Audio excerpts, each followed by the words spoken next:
Saudara-saudara yang kekasih dalam Tuhan Yesus Kristus, mari lihat pembacaan firman Tuhan tadi yang sudah kita baca bersama dari Kisah Para Rasul pasal yang ke-8 ayat pertama sampai ayat yang ke-40, dan tadi kita sudah membaca mulai ayat yang ke-4 sampai ayatnya yang ke-40. Saudara-saudara yang kekasih dalam Tuhan Yesus Kristus, perhatikan pembacaan firman Tuhan itu. Saya akan membaca ayat 1b sampai ayat yang ketiga saja untuk kita. Demikian firman Tuhan. Penganiayaan terhadap jemaat di Yerusalem. Pada waktu itu mulailah penganiayaan yang hebat terhadap jemaat di Yerusalem. Mereka semua kecuali rasul-rasul tersebar ke seluruh daerah Yudea dan Samaria. Orang-orang saleh menguburkan mayat Stefanus serta meratapinya dengan sangat. Tetapi Saulus berusaha membinasakan jemaat itu, dan ia memasuki rumah demi rumah dan menyeret laki-laki dan perempuan keluar dan menyerahkan mereka untuk dimasukkan ke dalam penjara. Demikian pembacaan firman Tuhan bagi kita semua. Hari ini saya mau bicara buat kita semua dengan tema berbuah dalam Kristus. Berbuah dalam Kristus.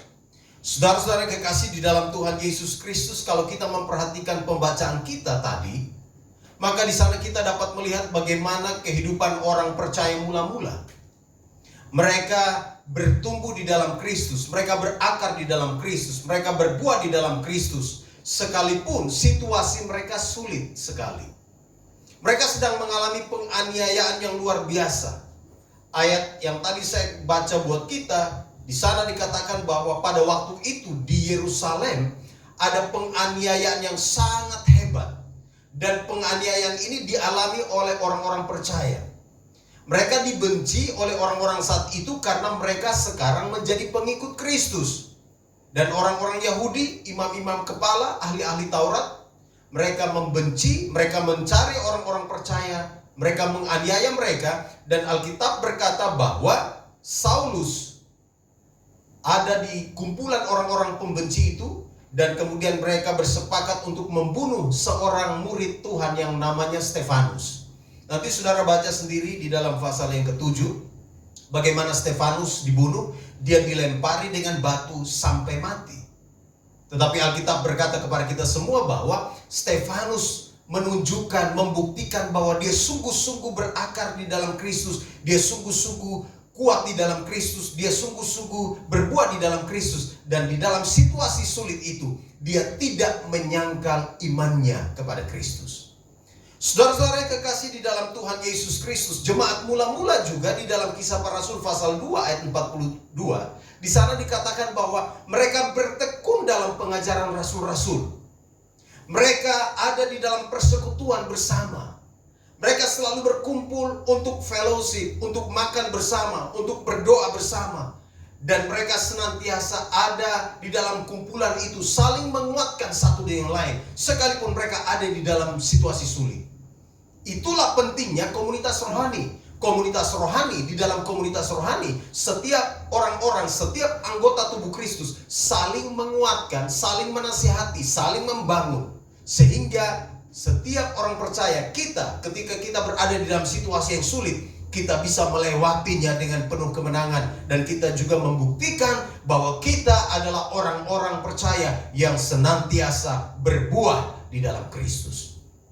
Saudara perhatikan pembacaan itu, ayat yang keempat. Mereka yang tersebar itu menjelajah seluruh negeri itu sambil memberitakan Injil. Ciri pribadi yang berbuah dalam Kristus yang saya lihat di dalam ayat-ayat ini, di dalam ayat 4 saya simpulkan, pribadi yang berbuah di dalam Kristus menyebarkan berita Injil. Ciri pribadi yang berbuah di dalam Kristus ialah suka memberitakan Injil. Perhatikan Alkitab berkata kepada kita semua, tadi saya sudah katakan bahwa mereka sedang mengalami penganiayaan. Sebenarnya ada alasan bagi mereka untuk tidak memberitakan Injil. Karena gara-gara Injil itulah mereka dianiaya. Karena gara-gara mereka mengikut Kristus itulah mereka dianiaya. Tetapi itu tidak menjadi alasan. Penganiayaan itu, orang-orang yang membenci yang ada di sekeliling mereka tidak menjadi alasan bagi murid-murid Kristus untuk tidak memberitakan Injil. Alkitab berkata kepada kita semua bahwa mereka yang tersebar itu menjelajah seluruh negeri itu sambil memberitakan Injil. Mereka tidak menyebarkan ketakutan. Mereka tidak datang kepada teman-temannya dan berkata, wah sekarang ini kita sedang dianiaya. Mereka tidak menyebarkan ketakutan dari satu tempat ke tempat yang lain. Mereka tidak menyampaikan hal-hal yang menakutkan saudara-saudara seiman yang lain, dan kemudian itu membuat mereka bersembunyi. Mereka tidak melakukan itu. Tetapi mereka keluar dari tempat mereka, justru semakin mereka dianiaya, mereka keluar untuk memberitakan Injil. Mereka menyebarkan Injil. Sebab Injil adalah kabar baik. Injil adalah kabar baik tentang Yesus Kristus. Dan inilah yang mereka sebarkan. Inilah yang Filipus dan teman-temannya pergi untuk memberitakan kabar baik itu. Perhatikan di dalam ayat 5. Di sana dikatakan, dan Filipus pergi ke suatu kota di Samaria dan memberitakan Mesias kepada orang-orang di situ. Filipus pergi ke Samaria. Samaria adalah satu tempat yang berbeda dengan apa yang dilakukan oleh orang-orang di Israel, orang-orang di Yerusalem. Samaria adalah satu lokasi di mana orang-orang di situ menganggap bahwa tempat penyembahan yang sah itu ada di Gunung Gerizim. Nanti saudara baca sendiri di dalam Yohanes pasal 4. Saudara akan menemukan di sana ketika Yesus bercakap-cakap dengan wanita Samaria. Lalu kemudian Yesus bicara tentang penyembahan. Allah itu roh, barang siapa menyembah dia harus menyembah dia di dalam roh dan kebenaran. Ada diskusi di sana. Orang-orang Samaria berpikir dari dulu bahwa tempat penyembahan yang sah itu di Bukit Gerizim, bukan di Yerusalem. Sehingga mereka sedikit bertolak belakang dengan orang-orang Israel, orang-orang Yahudi yang ada di Yerusalem. Filipus pergi ke Samaria. Dia pergi memberitakan Injil di sana. Dia memberitakan tentang Yesus yang adalah Mesias atau Mesaya. Yesus yang adalah penyelamat itu, juru selamat itu. Itulah yang diberitakan oleh Filipus kepada orang-orang di Samaria. Sekalipun ada penganiayaan, sekalipun mereka dibenci, sekalipun mereka dikejar-kejar untuk dibunuh, tetapi itu tidak menyurutkan niat mereka. Itu tidak membuat mereka untuk akhirnya berdiam diri saja dan tidak melakukan tugas mereka sebagai pemberita Injil. Saudara, saya mau berkata begini kepada kita semua. Kita harus memberitakan Injil.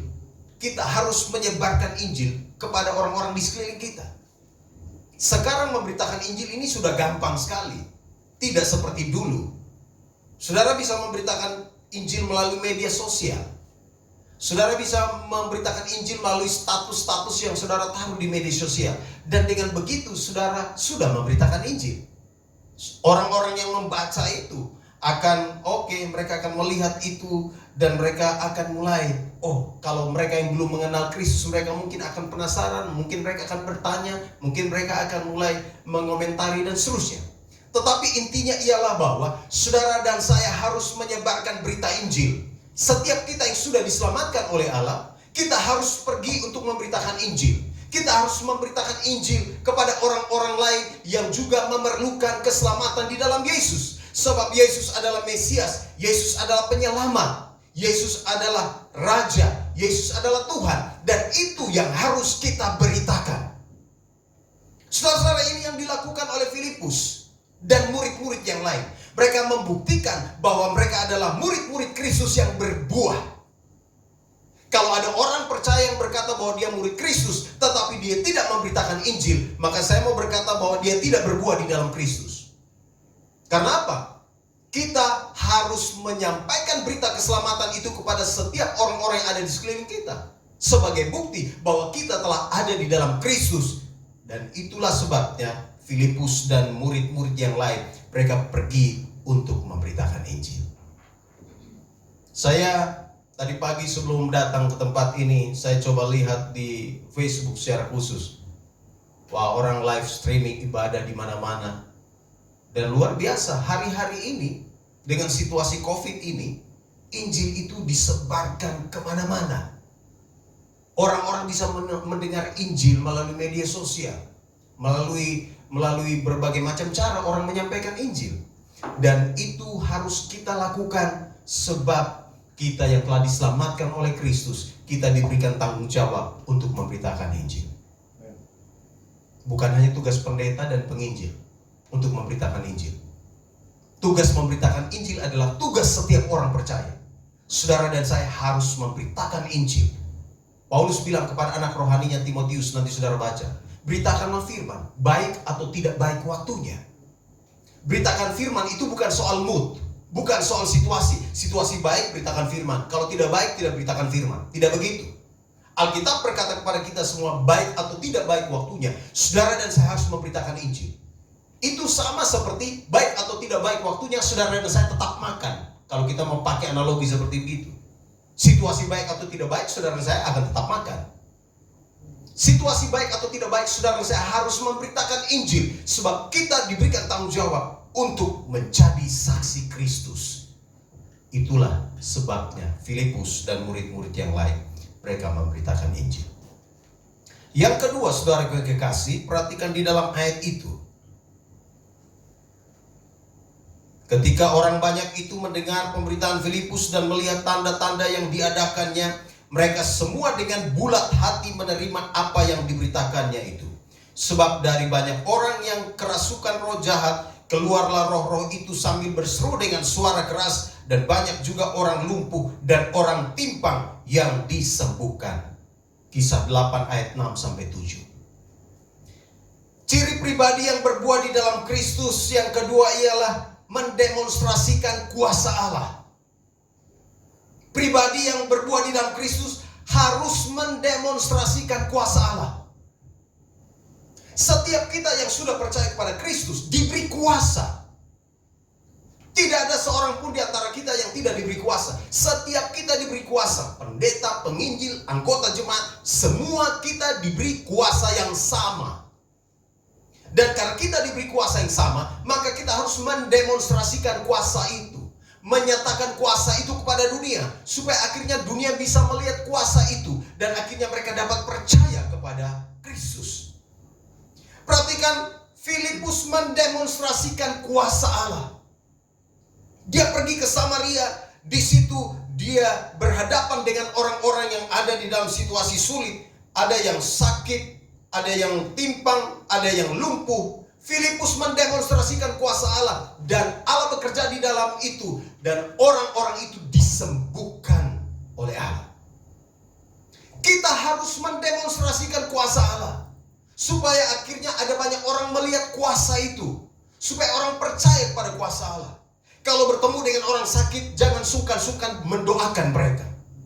Kalau bertemu dengan orang yang kerasukan kuasa si jahat, roh jahat, jangan segan-segan untuk berdoa berdoa untuk mereka, berdoa dalam nama Yesus.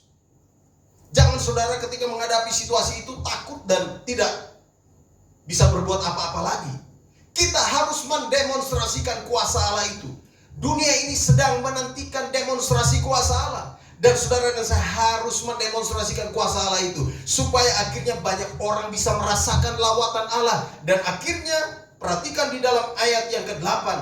Ketika Filipus mendemonstrasikan kuasa Allah itu, maka sangatlah besar sukacita dalam kota itu. Lawatan Tuhan terjadi di kota Samaria karena Filipus mendemonstrasikan kuasa Allah. Saya baca satu berita. Saya tidak tahu apakah saudara juga baca berita itu atau tidak. Minggu ini ada satu berita yang luar biasa menghebohkan, menjadi viral. Karena ada seorang ibu yang dalam hitungan jam mengandung dan kemudian melahirkan. Saya tidak tahu prosesnya itu seperti apa. Tapi beritanya di media sosial, beritanya di kanal-kanal berita itu seperti itu. Saya penasaran seperti apa sih. Tapi saya pernah mengalami situasi yang sejenis seperti itu. Satu kali saya ada KKR di satu tempat, lalu kemudian saya pulang malam pergi ke hotel, kurang lebih sampai di hotel jam 11 malam. Lalu kemudian handphone saya berdering. Nomornya baru. Saya berpikir, saya mau angkat atau tidak. Biasanya kalau nomor baru tidak ada di kontak saya, biasanya saya nggak mau angkat. Tapi saya angkat saja di hati saya. Katakan angkat saja, angkat. Saya angkat handphone itu, kemudian saya katakan, halo, shalom, malam. Di ujung telepon itu suara seorang ibu yang berkata, halo Pak Pendeta. Wah, siapa ibu-ibu yang telepon malam begini jam 11?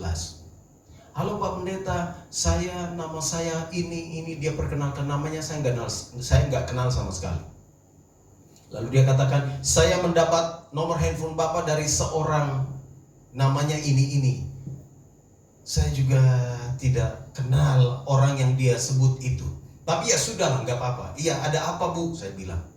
Dia bilang gini kepada saya, Pak Pendeta tolong doakan saya. Saya ada di satu lokasi. Saya sedang mengalami pergumulan yang luar biasa. Saya hamil 7 bulan. 7 bulan lalu saya hamil Pak Pendeta. Saya mengandung Pak Pendeta.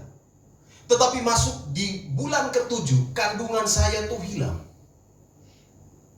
Bulan pertama, dia punya perut berubah, kondisi badannya berubah. Bulan kedua juga, ketiga sampai bulan ke-7, tiba-tiba kandungannya hilang. Pergi periksa ke dokter, dokter bilang memang kamu hamil. Tapi dia bilang tidak. Di bulan pertama, bulan kedua sampai bulan ke-7 saya mengandung, saya hamil. Oh ya, saya sendiri bingung di kamar hotel, ini apa lagi nih kasus seperti begini. Tapi ya sudah, saya kemudian coba mengorek sedikit situasi dia di lokasi dia. Oh, kemudian dia bercerita banyak tentang situasi dia. Dia bercerita bahwa neneknya itu di rumah neneknya itu ada dia punya tante lah begitu. Tante itu neneknya itu, jadi dia ada tante yang meninggal. Lalu kemudian tante yang meninggal itu dibikin seperti mumi. Lalu kemudian neneknya ini simpan jenazah tantenya itu di dalam rumah. Lalu kemudian jenazah ini setiap hari dikasih makan, pokoknya seperti begitulah. Itu sudah terjadi bertahun-tahun. Jadi sepertinya itu dijadikan semacam sebuah penyembahan begitu di rumah itu. Oh, saya kemudian dapat sedikit, oke, saya mulai mengerti. Oh, apa yang sedang terjadi di lingkungan di mana dia berada. Tapi karena saya belum ketemu dia dan tidak pernah ketemu dia, maka saya tidak pernah tahu. Lalu kemudian saya bilang, oke, Ibu yakin bahwa di bulan pertama Ibu mengandung? Iya Pak Pendeta. Yakin betul engkau mengandung sampai bulan ke-7? Yakin Pak Pendeta. Tapi saya heran karena di bulan ke-7 itu kandungan saya hilang sama sekali. Oke, kalau begitu sudah. Cerita sekian lama, kurang lebih 1 jam cerita dengan dia. Jam 12 lewat, kemudian saya berdoa di handphone untuk dia. Saya bilang, oke, kita berdoa. Kalau memang ibu hamil, ibu mengandung sejak bulan pertama, oke, kita berdoa minta Tuhan tolong. Lalu kalau ada semacam gangguan kuasa kegelapan di situ, kita berdoa dalam nama Yesus. Tuhan jamah, saya usir setiap kuasa kegelapan itu dari handphone itu. Saya berdoa dalam nama Yesus. Kalau ada kuasa kegelapan yang sedang melakukan hal-hal yang tidak baik, dalam nama Yesus Tuhan singkirkan semuanya. Oke, saya bilang, Bu, percaya saja kalau memang ibu mengandung, Tuhan pasti lakukan hal yang besar buat ibu. Selesai itu doa, saya bilang, oke, selamat malam Bu, shalom ya. Kemudian kurang lebih jam 1-an saya tidur. Saya tidak kenal dia. Pagi-pagi saudara, begitu bangun pagi handphone saya berdering. Oh, ini dia yang telepon ini. Saya angkat handphone dan bilang, Pak Pendeta shalom, puji Tuhan. Saya kaget juga. Nah juga apa ini, kaget ini. Pak Pendeta puji Tuhan. Kenapa saya bilang? Pagi-pagi saya bangun pagi, tiba-tiba perut saya kembali besar Pak Pendeta. Saya juga bingung ini. Saya nggak pernah lihat dia. Oh bisa ya? Iya Pak Pendeta, saya juga kaget. Begitu saya bangun tidur, saya dan suami saya kaget karena perut saya itu kemudian kembali besar. Seperti usia kehamilan, sekarang bulan ke-7. Sudah masuk bulan ke-8. Oh gitu ya? Wah puji Tuhan kalau gitu. Tapi kan si jahat mulai bisik-bisik di kepala ini. Kau tidak lihat, jangan-jangan dia tipu kau itu. Penasaran juga ini. Kok bisa ya begitu? Saya tanya dia lokasi dia di mana, dia sebutkan satu lokasi. Nah, saya bilang oke, 2 bulan dari sekarang saya ada KKR di tempat itu. Saya minta ibu datang ke tempat KKR ketemu dengan saya, karena saya penasaran, benar enggak ini? Lalu kemudian saya pergi ke tempat itu. 2 bulan kemudian saya ada keker di tempat itu dan saya kontak dia dan dia datang dengan suaminya. Saya kebetulan nginap di rumah pendeta, rumah gembala di situ. Lalu datanglah mereka dua. Mereka dua datang jauh sekali perjalanan mereka, agak sedikit terlambat. Kami sudah selesai KKR malam. Jam 10 malam mereka tiba di lokasi itu. Lalu kemudian duduk di situ dan dia bercerita, Pak Pendeta, saya yang telepon Pak Pendeta. Dia bawa suaminya, mereka kasih kesaksian itu. Singkat cerita, saya lihat, oh iya, sedikit lagi sudah mau melahirkan. Saudara, kadang-kadang ada hal aneh begitu terjadi di sekeliling kita. Kadang-kadang hal-hal aneh begitu tidak bisa kita diagnosa dengan pikiran kita. Kadang-kadang ada hal-hal aneh juga yang secara medis itu tidak bisa didiagnosa. Tetapi saya mau berkata kepada kita semua bahwa kita punya kuasa. Kuasa di dalam nama Yesus itu ada. Dan karena itu saudaraku yang kekasih, kita diminta untuk mendemonstrasikan kuasa itu. Kalau kita bertemu dengan orang-orang yang mengalami hal-hal seperti itu, ada diganggu kuasa-kuasa si jahat, roh-roh jahat, saudara dan saya harus demonstrasikan kuasa Allah. Usir semua kuasa-kuasa itu di dalam nama Yesus. Dan Alkitab berkata di dalam ayat 7, Filipus melakukan itu dan ada banyak orang yang kerasukan saat itu disembuhkan, yang lumpuh disembuhkan, yang timpang disembuhkan. Dan akibatnya ayat 8, maka sangatlah besar sukacita dalam kota itu. Ada banyak orang yang sekarang ini seperti kehilangan sukacita, tidak bersukacita karena banyak masalah sedang mereka hadapi. Masalah keseharian mereka, mungkin masalah-masalah yang berhubungan dengan gangguan-gangguan kuasa kegelapan juga. Dan saudara dan saya harus pergi, saudara dan saya harus mendemonstrasikan kuasa Allah supaya akhirnya mereka juga bersukacita. Kita harus mendemonstrasikan kuasa Allah sebab kita telah diberikan kuasa oleh Allah. Kita harus menggunakan kuasa itu. Kita harus melakukannya untuk kemuliaan Tuhan. Itulah ciri pribadi yang berbuah dalam Kristus. Karena itu saudaraku yang kekasih, ini penting sekali. Ada banyak orang Kristen, ada banyak orang percaya yang punya kuasa, tetapi dia bertindak seperti orang yang tidak punya kuasa. Dia berpikir seperti orang yang tidak punya kuasa. Tapi Filipus berbeda. Filipus dia mendemonstrasikan kuasa Allah itu. Siapa Bapak Filipus? Siapa Filipus? Filipus itu bukan pendeta, saudara. Kalau kita baca di sini, Filipus itu anggota jemaat, diaken, pelayan biasa bersama dengan orang-orang yang lain. Mereka ada 7 orang yang dipilih untuk melayani meja. Nanti kalau saudara baca di dalam pasal sebelumnya itu, di pasal 6. Mereka adalah anggota jemaat biasa. Tetapi Tuhan memakai mereka untuk melakukan hal-hal besar. Mereka bukan rasul. Mereka adalah orang-orang Kristen biasa. Tapi Allah memakai mereka melakukan hal-hal besar. Filipus mendemonstrasikan kuasa Allah. Dan ini penting sekali saudaraku yang kekasih. Saudara dan saya harus berjalan di dalam kuasa Allah. Sebab di dalam kuasa Allah kita dapat melakukan hal-hal besar. Di dalam kuasa Allah, Allah akan melakukan hal-hal besar untuk kita. Dan kita akan melihat bahwa kemenangan terjadi di dalam hidup kita. Amin. Saudara harus tanamkan di dalam diri bahwa saudara punya kuasa Allah. Maka kalau ada masalah jangan cengeng terus. Kalau ada pergumulan jangan cengeng terus. Sudah berkali-kali kita mendengarkan firman Tuhan, bukan? Sudah berkali-kali kita membaca firman Tuhan, bukan? Dan kita harus taruh di dalam hati bahwa kita punya kuasa di dalam Dia. Dan karena itu kita harus mendemonstrasikan kuasa Allah itu. Jangan takut terhadap apapun juga. Sebab di dalam Kristus kita pasti dapat melakukan hal-hal besar bersama dengan Dia. Yang ketiga saudaraku yang kekasih, perhatikan ciri pribadi yang berbuah dalam Kristus. Ayat 21. Ayat 21 firman Tuhan katakan begini. Saya baca mulai ayatnya yang ke 18. Ketika Simon melihat bahwa pemberian Roh Kudus terjadi oleh karena rasul-rasul itu menumpangkan tangannya, ia menawarkan uang kepada mereka serta berkata, berikanlah juga kepadaku kuasa itu, supaya jika aku menumpangkan tanganku di atas seseorang, ia boleh menerima Roh Kudus. Tetapi Petrus berkata kepadanya, binasalah kiranya uangmu itu bersama dengan engkau, karena engkau menyangka bahwa engkau dapat membeli karunia Allah dengan uang. Tidak ada bagian atau hakmu dalam perkara ini, sebab hatimu tidak lurus di hadapan Allah. Saudara-saudara yang kekasih di dalam Tuhan Yesus Kristus, hal yang ketiga, ciri pribadi yang berbuah di dalam Kristus, cirinya ialah meninggalkan cara hidup lama. Meninggalkan cara hidup lama. Kalau ada orang yang berkata, saya sudah percaya kepada Kristus, saya sudah ada di dalam Dia, buktinya apa? Cirinya apa? Cirinya ialah dia harus meninggalkan hidup atau meninggalkan cara hidup yang lama. Dia harus hidup di dalam cara hidup yang baru yang Tuhan kehendaki. Lihat Simon. Simon ini ciri orang Kristen yang sudah terima Yesus, yang sudah percaya kepada Yesus, yang sudah dibaptis, tetapi tidak hidup baru. Simon percaya Yesus ya. Saudara lihat di dalam ayat 13. Waktu Filipus memberitakan Injil, waktu Filipus mendemonstrasikan kuasa Allah, Alkitab berkata di dalam ayat 13, Simon sendiri juga menjadi percaya.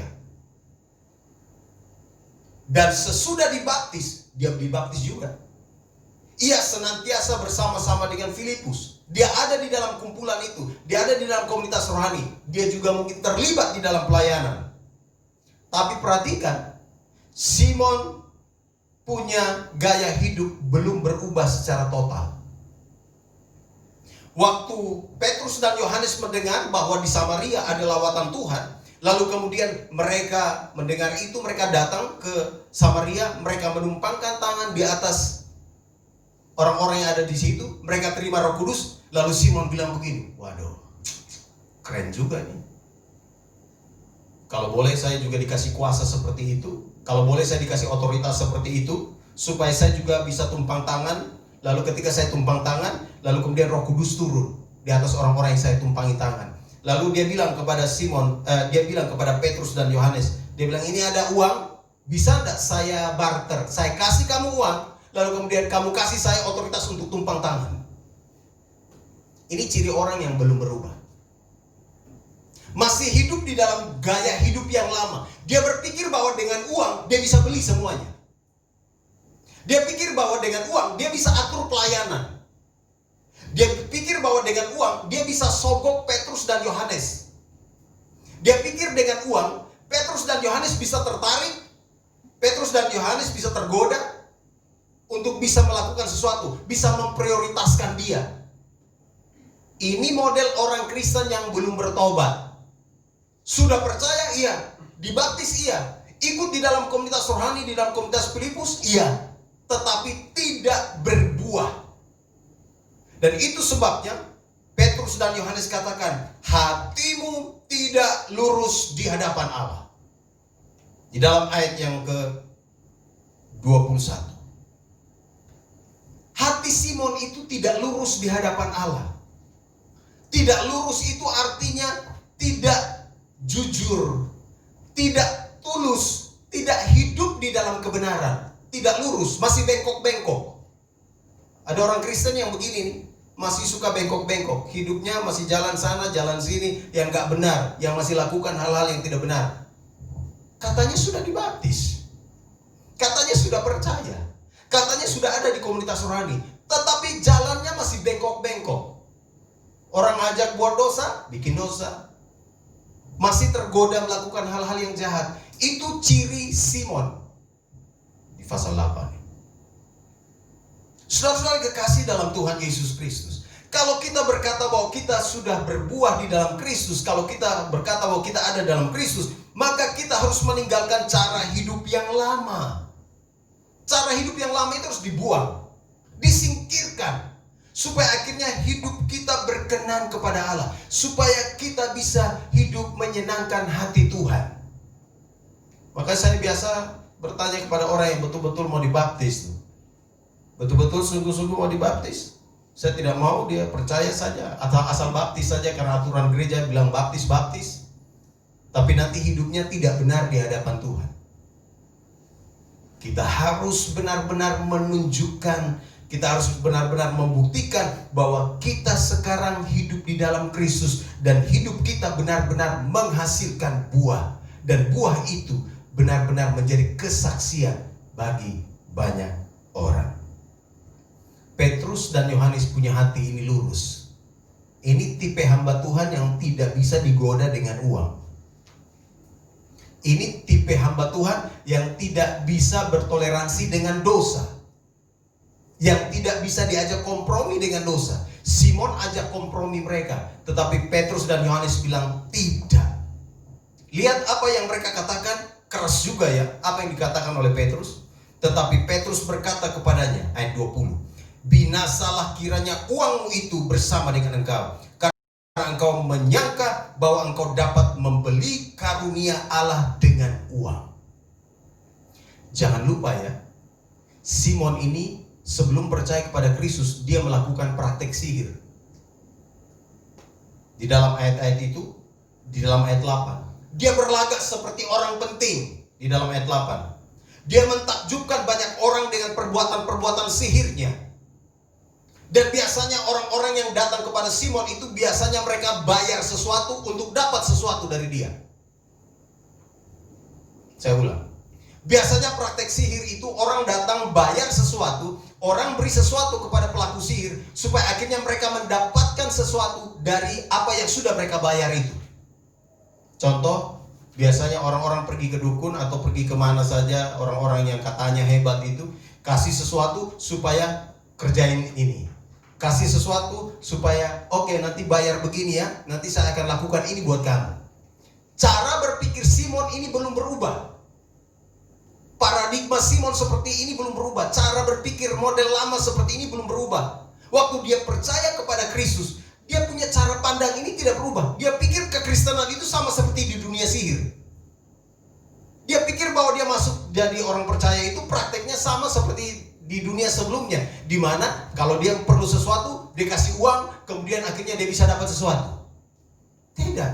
Petrus katakan, binasalah kiranya uangmu itu bersama dengan engkau, karena engkau menyangka bahwa engkau dapat membeli karunia Allah dengan uang. Saudara yang kekasih dalam Tuhan Yesus Kristus, kalau kita berkata bahwa kita telah percaya kepada Kristus, kalau kita berkata bahwa kita telah dibaptis, kalau kita berkata bahwa sekarang kita ada di dalam komunitas rohani, maka kita harus meninggalkan cara hidup yang lama. Bahasa lainnya di dalam surat Roma, kita harus mati bagi dosa. Sehingga ada satu ayat lagu atau bait lagu yang berkata, ku telah mati dan tinggalkan cara hidupku yang lama, semuanya sia-sia dan tak berarti lagi. Itu dia. Orang Kristen harus meninggalkan cara hidup yang lama.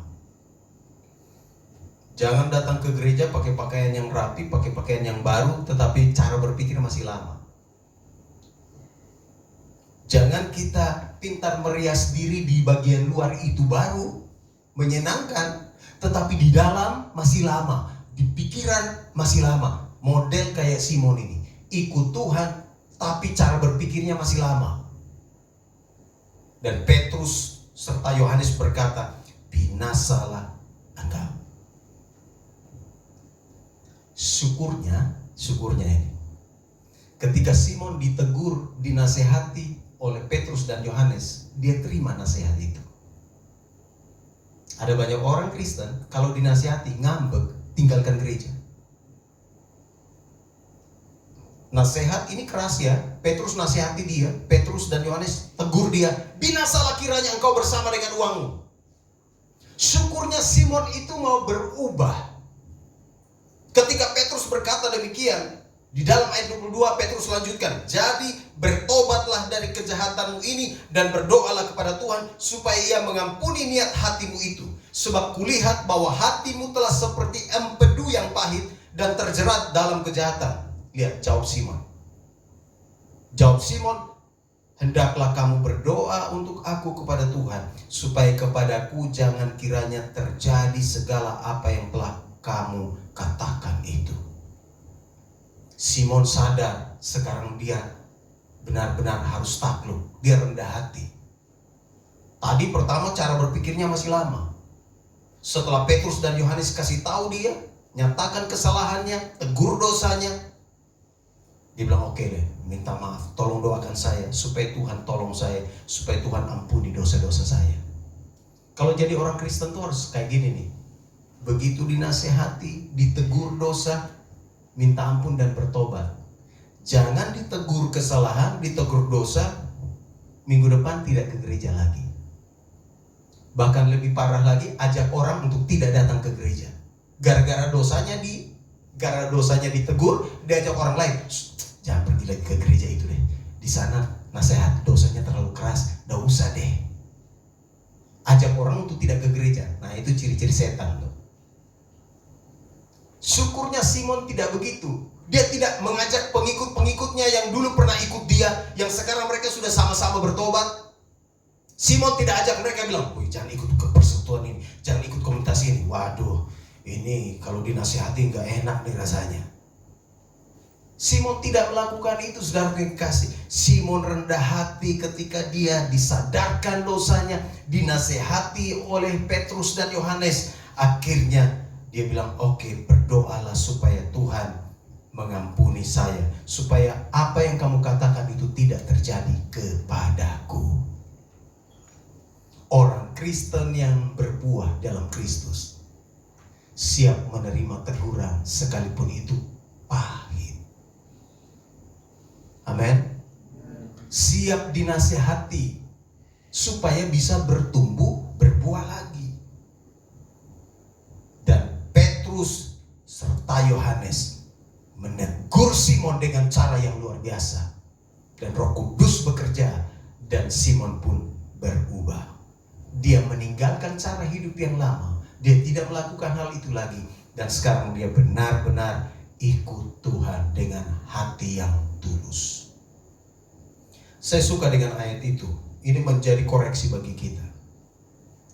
Ayat yang dikatakan oleh Petrus dan Yohanes, sebab hatimu tidak lurus di hadapan Allah, ayat 21.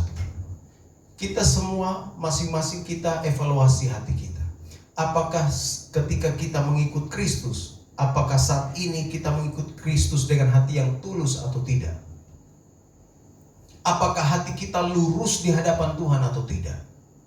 Apakah cara berpikir kita masih cara berpikir lama? Apakah cara kita bertindak masih cara bertindak lama? Apakah cara kita berkata-kata masih cara berkata-kata yang lama? Model lama, casingnya saja yang baru, tetapi isinya tetap lama. Orang Kristen, casingnya tidak boleh baru, lalu bagian dalamnya lama. Isinya juga harus baru. Cara hidup kita harus baru. Semua kita harus baru. Dan itu sebabnya Petrus mau supaya Simon meninggalkan cara hidup yang lama dan hidup dalam hidup yang baru. Yang terakhir, saudara yang kekasih, perhatikan, nanti baca sendiri di rumah ayat 26 sampai ayat yang 40. Ini menarik sekali. Ciri pribadi yang berbuah di dalam Kristus yang terakhir ialah, perhatikan di dalam ayat yang ke-26. Kemudian berkatalah seorang malaikat Tuhan kepada Filipus, katanya, "Bangunlah dan berangkatlah ke sebelah selatan menurut jalan yang turun dari Yerusalem ke Gaza. Jalan itu jalan yang sunyi." Lalu berangkatlah Filipus, adalah seorang Etiopia, seorang sida-sida, pembesar dan kepala perbendaharaan Sri Kandake, ratu negeri Etiopia yang pergi ke Yerusalem untuk beribadah. Sekarang orang itu sedang dalam perjalanan pulang dan duduk dalam keretanya sambil membaca kitab Nabi Yesaya. Ciri pribadi yang berbuah di dalam Kristus yang terakhir ialah mengikuti perintah dan tuntunan Roh Kudus. Lihat apa yang dilakukan oleh Filipus. Dia baru selesai pelayanan di satu kota. Ada kebangunan rohani yang luar biasa di Samaria.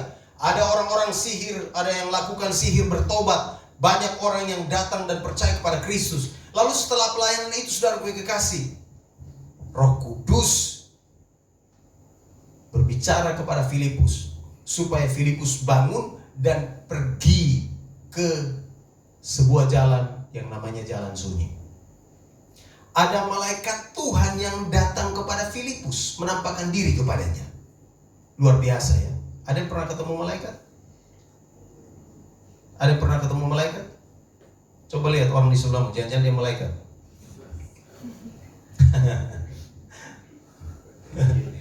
Ada yang bilang, masa malaikat model kayak gini nih. Malaikat pencabut nyawa mungkin kali. Filipus bertemu dengan seorang malaikat Tuhan datang kepada Filipus. Lalu kemudian malaikat itu berkata, sekarang kamu pergi ke suatu tempat, jalan itu jalan yang sunyi, dari Yerusalem ke Gaza. Saudara lihat apa yang dilakukan oleh Filipus. Filipus taat, pergi, ikuti apa yang malaikat Tuhan katakan kepada dia. Dia ikuti kata Roh Kudus. Lihat ayat 29. Lalu kata Roh kepada Filipus, pergilah ke situ dan dekatilah kereta itu. Ada kepekaan tersendiri di dalam kehidupan orang-orang yang berbuah di dalam Kristus. Karena ada kepekaan itu, maka Filipus mengikuti perintah dan tuntunan malaikat Allah, mengikuti perintah dan tuntunan Roh Kudus. Dan ini harus saudara dan saya juga miliki di dalam hidup ini. Filipus pergi, saya jelaskan bagian firman Tuhan ini. Kenapa sampai di situ dibilang jalan itu jalan yang sunyi? Jalan itu jalan yang sunyi. Tadi di kota Samaria itu, wah luar biasa. Dia ada di suatu tempat yang ramai, ketemu banyak orang. Tapi sekarang dia disuruh pergi ke jalan yang sunyi. Jalan yang sunyi yang dimaksudkan di situ ialah jalan di mana orang-orang tidak biasa lewat jalan itu. Karena jalan itu adalah jalan yang berbahaya. Dan saya coba baca sejarah. Jalur itu atau kota itu yang pernah ada di bagian itu sudah dihancurkan di tahun 99 sebelum Masehi. Jalan itu hancur. Kota itu yang ada di situ sepi. Orang tidak mau lewat di situ. Karena apa? Ada banyak perampok, banyak penyamun yang biasa cegat-cegat orang di situ. Dan sekarang Filipus disuruh pergi ke tempat itu. Kira-kira kalau saudara disuruh Tuhan pergi ke lokasi seperti itu, saudara mau pergi enggak?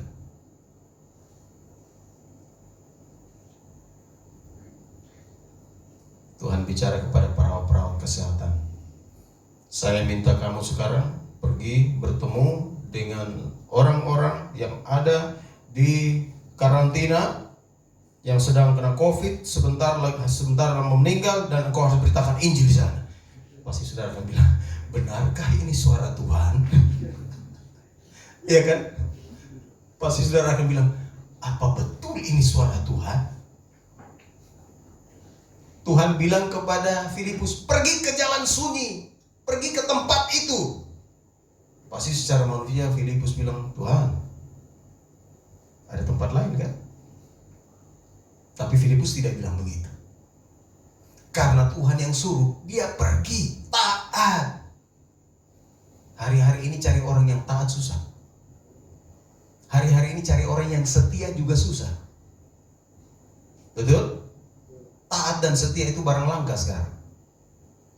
Tapi lihat, Filipus taat dan setia. Dia ikuti perintah, dia ikuti tuntunan Roh Kudus, dia pergi ke jalan sunyi itu. Pertanyaannya, mengapa orang itu lewat situ berani? Ya iyalah. Jawabannya iyalah. Jangan lupa, ini orang adalah pembesar, kepala perbendaraan Sri Kandake, Ratu Negeri Ethiopia. Kalau orang pembesar jalan, pasti dia bawa pasukan. Maka kalau mau lewat jalan sunyi pun, jalan yang susah pun, mereka berani lewat situ. Karena ada pasukan mereka, ada pengawal yang ada sama-sama dengan mereka. Dia pembesar dari Ethiopia yang datang mau beribadah dan sudah beribadah dan sekarang mau pulang kembali ke Ethiopia. Pertanyaannya, ini orang apa sih? Kok orang Ethiopia kok dari benua lain kok mau datang ibadah? Apakah dia ada keturunan Yahudi? Bukan. Orang-orang seperti ini adalah orang-orang yang disebut dengan kaum proselit. Kaum proselit itu artinya orang dari bangsa lain yang bukan ada darah Yahudi, tapi percaya menganut agama Yahudi. Dan orang-orang di sini, orang-orang ini disebut kaum proselit. Karena dia percaya, karena dia sekarang menganut agama Yahudi, maka dia harus pergi ke Yerusalem untuk menyembah, untuk beribadah di sana. Karena wajib orang yang sudah menganut agama Yahudi di dunia manapun wajib pergi untuk ibadah di Yerusalem. Maka orang Ethiopia pembesar ini, dia pergi ke sana. Siapa pembesar ini selanjutnya? Dia, Alkitab katakan, seorang sida-sida. Saudara tahu seorang sida-sida? Arti sida-sida? Sida-sida itu adalah orang yang telah dikebiri. alat kelaminnya sudah disteril. Sida-sida. Atau bahasa lainnya adalah golongan kasing. Golongan kasing atau sida-sida itu adalah orang-orang yang sudah disteril alat kelaminnya. Pertanyaannya, mengapa mereka disteril? Karena biasanya orang-orang seperti ini, para sida-sida seperti ini, di zaman dulu ditugaskan untuk menjaga selir-selir raja. Ditugaskan untuk menjaga, mengawal selir-selir raja, gundik-gundik raja yang ditempatkan di kamar-kamar. Lalu mereka ini yang kawal, mereka ini yang jaga, maka mereka harus dikebiri. Kalau tidak nanti pagar makan tanaman. Ngerti maksudnya? Ngerti? Sehingga ini mereka disteril. Apa bahasa medisnya apa ya? Dikebiri, tapi kebiri binatang. Kira-kira begitulah. Filipus sekarang ditugaskan untuk pergi ketemu orang ini. Malaikat Tuhan, Roh Kudus bicara kepada Filipus untuk pergi ketemu orang ini. Budaya sudah beda, bahasa Filipus beda dengan bahasa orang Ethiopia ini. Kemudian dari segi status juga beda. Lalu kemudian, waduh bagaimana ini? Pasti ada banyak pertanyaan-pertanyaan. Tetapi karena Roh Kudus yang memerintahkan Filipus untuk pergi ke jalan sunyi, ketemu manusia aneh lagi seperti begini, ya sudah, no choice. Tidak ada pilihan. Filipus taat pergi. Dan lihat, ketika dia sudah dekat kereta itu, Roh Kudus berkata kepada Filipus, pergi ke situ, dekatilah kereta itu. Filipus kemudian pergi ke situ. Rupanya saat itu mungkin orang itu sedang bingung baca kitab Yesaya, seperti ayat itu katakan. Di ayat 30, Filipus segera ke situ dan mendengar sida-sida itu sedang membaca kitab Nabi Yesaya.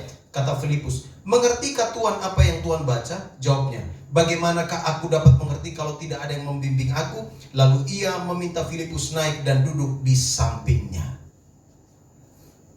Mungkin saat itu orang ini dengan keretanya sedang istirahat di situ dan dia lagi baca kitab Yesaya. Dan Roh Kudus pimpin Filipus datang ke situ. Lalu Filipus tanya, Bapak mengertikah apa yang Bapak baca? Orang itu bilang, bagaimana saya mau mengerti? Kemudian Filipus menjelaskannya. Saudara lihat, Filipus adalah seorang yang taat, setia. Dia ikut tuntunan Tuhan. Kemana Tuhan perintahkan dia untuk pergi, dia pergi ke sana. Dan lihat ketika dia pergi ke sana, ada hal yang luar biasa. Dia melayani sida-sida ini dari tanah Ethiopia. Dan kemudian ada terjadi perubahan, ada terjadi kebangunan rohani. Dan orang itu percaya. Sekarang perhatikan, setelah dia percaya, setelah Filipus menyampaikan semua berita itu kepada dia, di dalam ayat yang ke-37, saud Filipus, jika Tuhan percaya dengan segenap hati, boleh. Jawabnya, aku percaya bahwa Yesus Kristus adalah anak Allah. Lalu orang Ethiopia itu menyuruh menghentikan kereta itu, dan keduanya turun ke dalam air, baik Filipus maupun sida-sida itu, dan Filipus membaptis dia.